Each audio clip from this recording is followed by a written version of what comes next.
sekitar wilayah situ mengatakan sirik. Kok bisa orang itu berbicara dengan orang meninggal?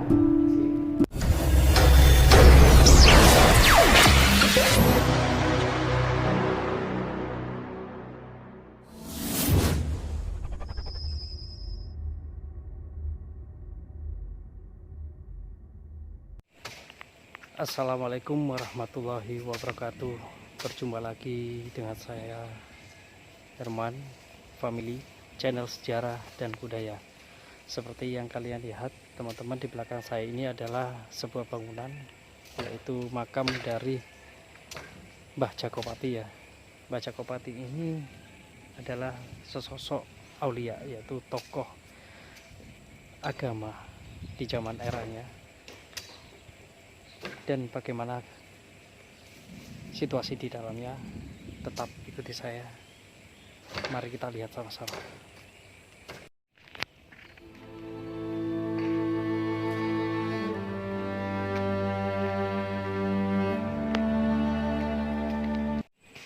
Baik teman-teman, seperti yang kalian lihat di sekitar saya, tepat di belakang saya ini adalah makam beliau, yaitu makam Mbah Jakopati. Bahwasanya sejarah mengatakan Mbah Jakopati ini adalah sosok tokoh aulia, pejuang di masa dahulu. Kita tidak luput dari sejarah. Tanpa sejarah, siapalah kita? Bahwasanya bangsa yang besar itu adalah bangsa yang bisa menghargai sejarah. Baik, seperti yang Anda lihat teman-teman, bagaimana keadaan di dalam. Tapi sebelumnya saya akan mohon izin untuk tawasul ke beliau, untuk meliput bagaimana di dalamnya. Kita akan masuk bersama-sama.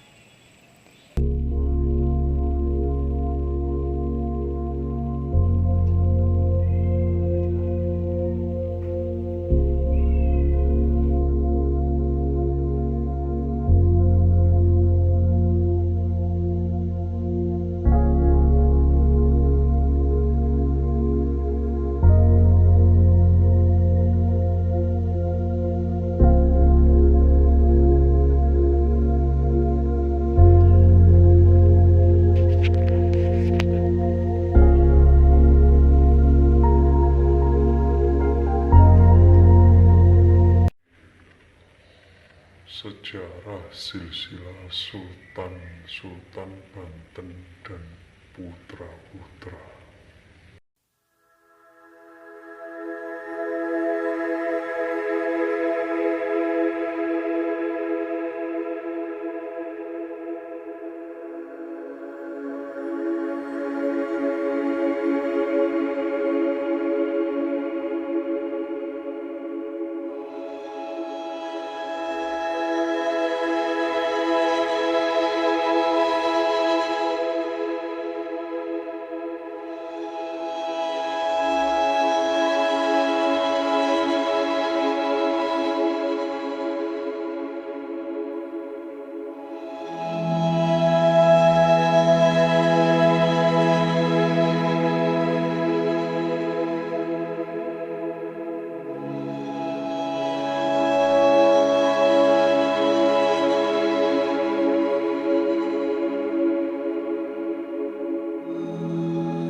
Assalamualaikum warahmatullahi wabarakatuh.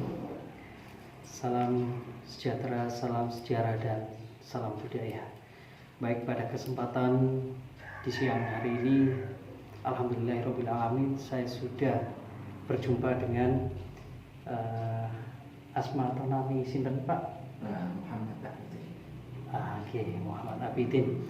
Beliau adalah sosok juru kunci, yaitu makam Mbah Jakopati, dan alhamdulillah masih diberkahi kesehatan ya Pak. Alhamdulillah. Baik, Gus Bidin, mohon maaf mengganggu waktu ini panjenengan ya, mohon maaf. Kali ini session saya ingin mereview seorang tokoh agama ataupun makam Mbah Jakopati ini. Tentunya saya ingin sedikit mengulas cerita ini, bagaimana sejarah asal usulnya makam tersebut terbentuk dan bagaimana beliau semasa hidupnya, Gus Bidin. Mohon maaf, ini sebetulnya cerita pendek aja. Nanti kalau cerita panjang bisa sampai 2 hari 3 hari nggak selesai. Ya. Kesimpulan Ya, yang pokok ya. ya. Dulu terbentuknya makam Mbah Jakopati di situ itu dinamakan Gunung Gelap. Kenapa kok Gunung Gelap? Di situ itu angker, banyak binatang buas, bahkan alam-alam gaib, Makhluk halus. makhluk halus banyak sekali. Dulu bahkan orang mencari kayu bakar, mencari rerumputan. Iya. Nah, kalau dia mengganggu, bahkan merusak, dia akan jatuh sakit. Nah, Begitu keanggarannya. ya, keanggaran. Bahkan sampai fatal, yaitu Meninggal dunia. Begitu angkernya wilayah tersebut. Maka dinamakan Gunung Gelap. Gunung Gelap. Karena gelap itu kan menyeramkan sebetulnya gitu. Nah, setelah itu pada tahun 1965 ada namanya seorang Imam Suyuti. Nah, Betul. ya itu berjalan di situ. Sebetulnya betul mencari kayu bakar, berteduh.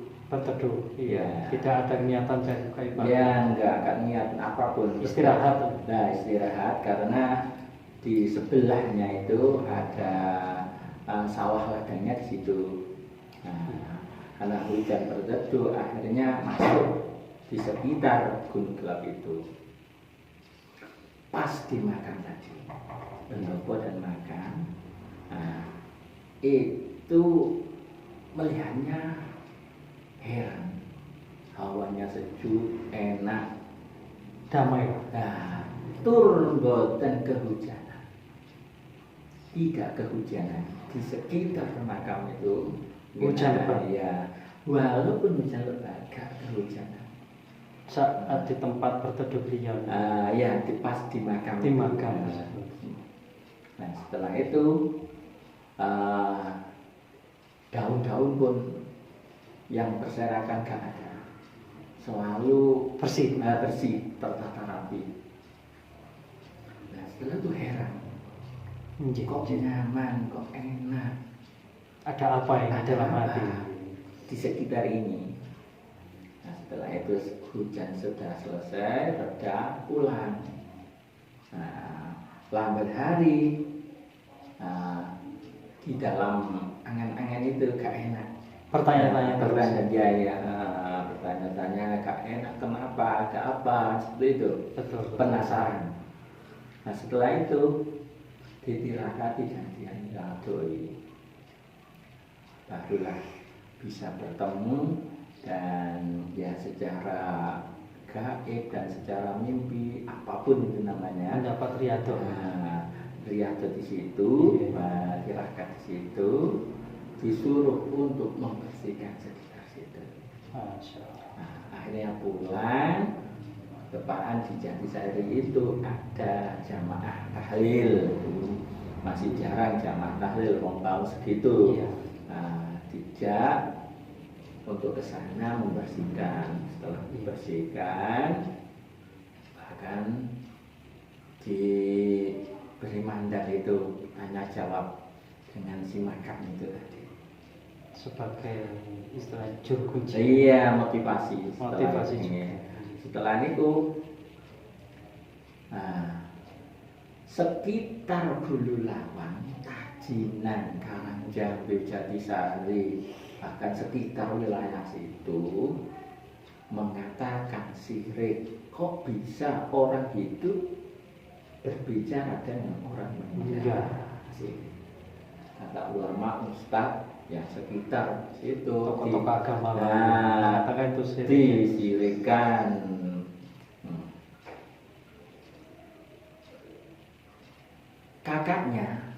Kakaknya Imam Suyuti itu tadi gak terima, ya termasuk orang yang mendukung untuk membersihkan itu makam.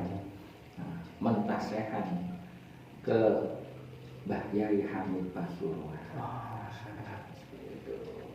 Ya, setelah itu yang ke sana orang 3, Haji Abu Bakar Bendo, Haji Yusuf Jambiarjo, Haji Abdurrahman Bulu Lawang ini sowan ke sana bertanya. Masih jauh, masih di pintu gerbang. Ya, pintu gerbang. Itu sudah dipanggil dengan Mbah Yai. Sini. Iki saja kok wong ado, wong malang. Rupane ono penting. Nah, setelah itu ya wong dipanggil hanya mendekat, bahkan banyak tamu.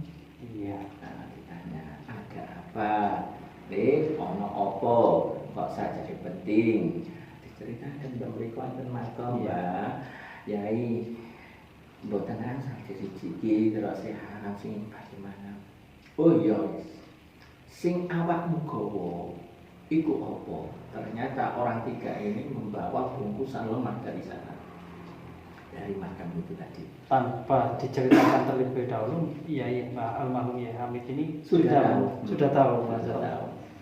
Setelah diminta, Mbah Yai Hamid masuk ke kamarnya. Setelah itu masuk di kamar, ya tamu orang 3 tadi mendengar Mbah Yai Hamid itu berbahasa Arab. Komunikasi ya seperti apa? Entah dengan siapa saya tahu. Mendengarnya itu bahasa Arab. Setelah itu keluar Mbah Yai Hamid sendirian. Ya wis terusno. Iki tingkatane dhuwur. Makomnya aku nyata wong ya wis ero aku ya pun ero. Terus lek sinten Yai. Ngene lek sing ngene iki mek wong 3. Marang kok lek tak critakno iki kudu bagianku. Lek bagianku kamu iki kudu bagianku. Lho bagiane sinten Yai? Bagiane besanku Yai Mustofa Lekok Pasuruan. Oh, Lekok Pasuruan Yai Mustofa. Ya. Akhirnya orang 3 ini pulang tapi gak enak. Masih ada janggalan. Ada yang perlu. Bahkan sudah Romo Yai Hamid. Setelah itu sowan kepada Mbah Sahlan Kriyan.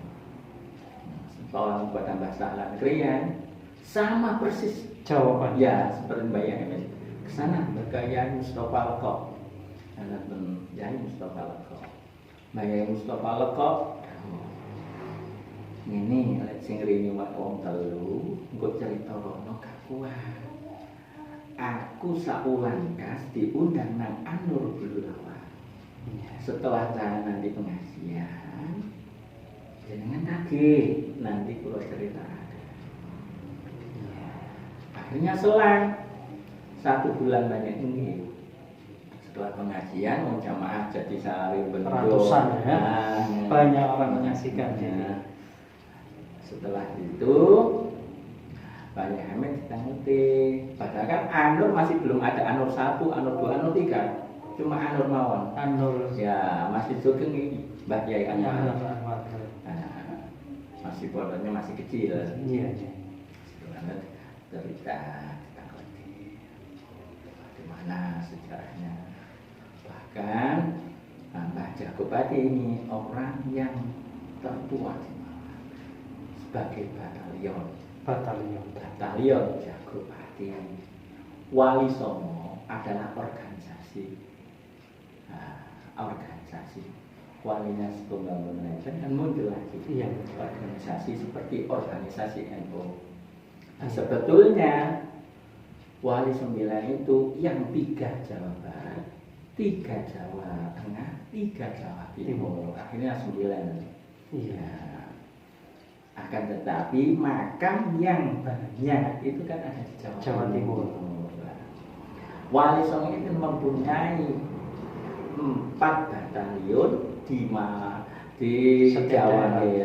Jawa Timur bagian sisi timur.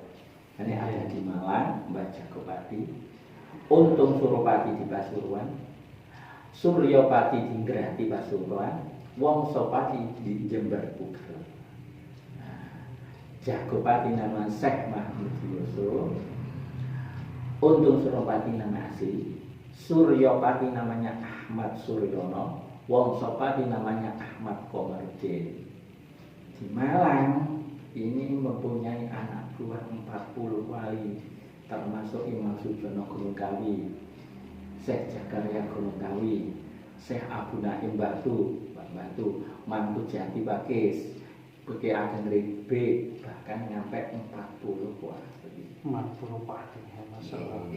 Subhanallah. Seperti itu. Jadi Mbah Jagopati ini termasuk komandan dari ke-40 wali tersebut untuk ditugaskan mensiarkan agama maupun membentengi dari penjajahan. Iya. Nah setelah itu yang menceritakan seperti itu kan Mbah Yai Mustafa. Disaksikan kali ulama sak Malang, termasuk Mbah Yai Nabantu Anwar sendiri, Mbah Yai Satar Gondalgi, Yai Amin Kepanjen, Habib Abdullah Darul Hadis, Yai Nahrawi Thohir Singosari Bungko, dan bahkan Yai ulama lainnya. Sampun dawe sesepuh kan ta'riful wali ila wali.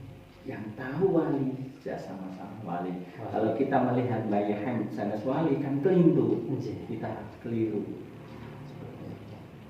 Kita hanya manusia awam, jauh dari Tuhan dan seperti itu. Ya, jadi gini. Lah akhirnya dikoli ngantos sekarang. Jatuhnya pada hari 1 Suro pagi. Biasanya 2 hari sebelum 1 Suro khataman Al-Quran, malamnya terbang Ishari, paginya kirab tumpeng dan pengajian umum. Kalau ada kegiatan itu seperti rutinan itu ada nggak Gus? Dulu ada, sekarang ya masih ada yang enggak seperti itu. Jadi padam nggak padam?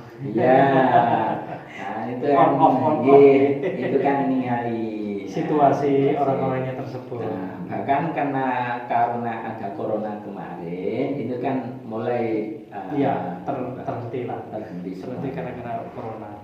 Nggih Gus, kula ngapunten lancang tanggep soal niki nggih. Soal ini. Selama Gus Bidin ngawula atau merawat makom tersebut, ada enggak karomah-karomah ataupun kewalian beliau nampak ten panjenengan atau hal-hal yang janggal yang tidak dimasuk akal tapi nyata? Itu sebetulnya banyak. Tapi kalau saya enggak. Nah, semuanya yang ganjal itu teman-teman, bahkan kan Nusewu, ulama yang saya kira, yang saya tahu, ulama-ulama sepuh itu semuanya ke makam Jagopati dulu. Tapi dengan tidak yaitu mengatakan saya dia enggak, Yai Moksir, Yai Anwar, bahkan banyak. Yai Satar lagi dan kiai besar itu suatu penghormatan bahwa saya di situ ada waliullah yang tua. Iya, seperti itu. Warga yang tidak mengetahui itu maklumnya mereka orang awam seperti saya. Saya pun nggak tahu. Ini pun saya baru tahu cerita tersebut atau cerita ini dari panjenengan kiai. Jadi saya tidak mau istilahnya meminta ataupun informasi ini dari sekeliling orang yang tidak mengetahui. Iya. Ditakutkan ini nanti menjadi simpang siur. Iya, betul. Bisa-bisa fitnah nanti. Betul. Nah, bahkan cerita itu tadi kan sudah saya lakukan. Iya, alhamdulillah. Ini teman-teman, ini Nun Sewu. Seorang syekh, yaitu Mbah Jakupati atau Syekh Muhammad Mahmudi Yusuf ya. Ini sudah dibukukan, keabsahannya bisa dipertanggungjawabkan teman-teman. Jadi bagi teman-teman jika ingin menziarah ke makam beliau, tidak jauh jika Anda berada di Kota Malang. Itu kurang lebih 1 jam dari Kota Malang, dan tepatnya di sisi timur Kabupaten Malang, di Dusun Jatisari ya, Kecamatan Mbah Jakupati ini keturunan dari Sunan Gunung Jati.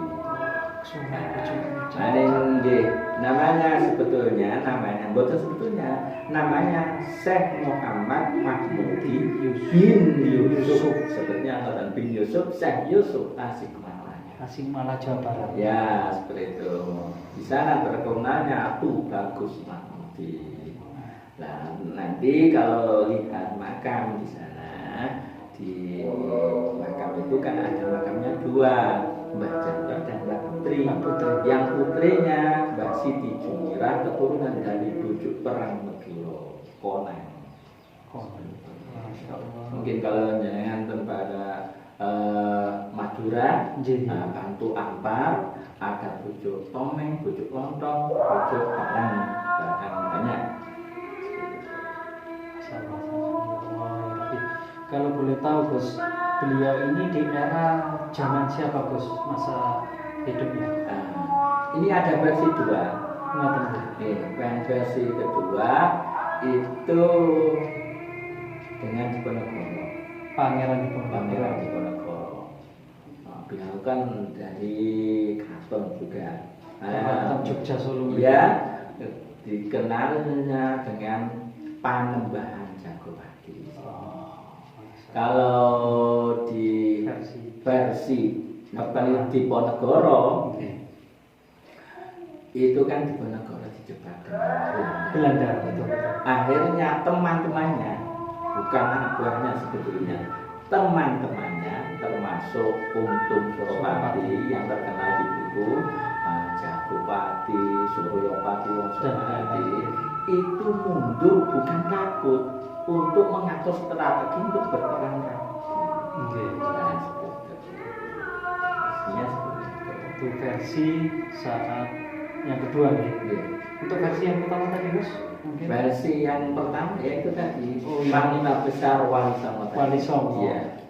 Jadi ada 2 versi teman-teman ya, yang mengatakan beliau ini hidup di eranya Pangeran Diponegoro ya, dan di era Waliullah, yaitu Wali Songo ya. Jadi antara 2 versi ini tidak perlu diperdebatkan, karena wallahu ya, kita hanya wajib untuk menghormati dan tidak perlu disimpang siurkan ya. Jadi kesimpulan itulah teman-teman, sedikit cerita dari Gus Bidin ya.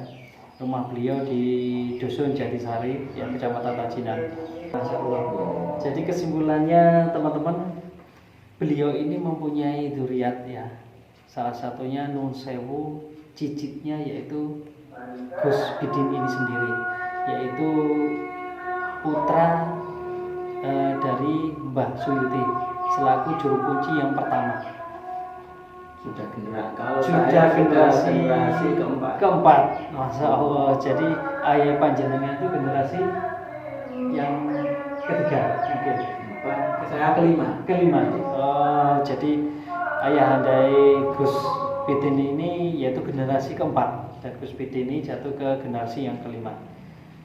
Mungkin sekian dulu Gus untuk wawancara kali panjenengan. Mungkin ada pesan-pesan yang ingin disampaikan kepada teman-teman sekalian Gus. Ya, ada pesan saya, yuk saru bakal den kumpulake sapa man wong apa sing disenengi. Jikalau kita senang kepada sesuatu, mungkin kita akan dikumpulkan yang kita senangi. Kalau kita senang pada para wali, kita akan dikumpulkan dengan para wali.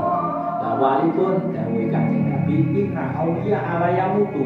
Wali-walinya Allah itu la yamutu, tidak bencana, pindah.